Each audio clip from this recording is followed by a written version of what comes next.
গ্রামের এক কোণে থাকত ছোট্ট এক বালক। তার নাম হামিদ। বয়স মাত্র 10, কিন্তু তার চরিত্র ছিল অতি সৎ। গ্রামের মসজিদের ইমাম সাহেব তাকে খুব পছন্দ করতেন। একদিন বিকেলে হামিদ মসজিদের উঠানে খেলছিল। হঠাৎ সে দেখল মাটির ওপর ছোট্ট একটি থলি পড়ে আছে। খুলে দেখে ভয় পেয়ে গেল। তার মধ্যে বেশ কিছু টাকা। সে চারদিকে তাকালো, কিন্তু কাউকে দেখা গেল না।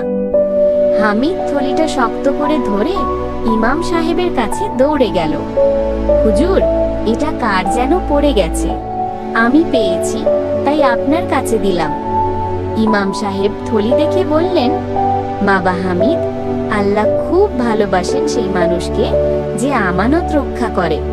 তুমি খুব ভালো কাজ করেছো। ঠিক তখনই এক কৃষক দৌড়ে এসে বললেন, হুজুর, আমার টাকার থলি হারিয়ে গেছে, ওটা না পেলে আজ বাজার থেকে ওষুধ কিনতে পারবো না। ইমাম সাহেব হাসি মুখে থলিটা তাকে ফিরিয়ে দিলেন। কৃষক আবেগে কাঁদতে কাঁদতে হামিদকে বুকে জড়িয়ে বললেন, বাবা, আল্লাহ তোমাকে দ্বিগুণ পুরস্কার দেবেন।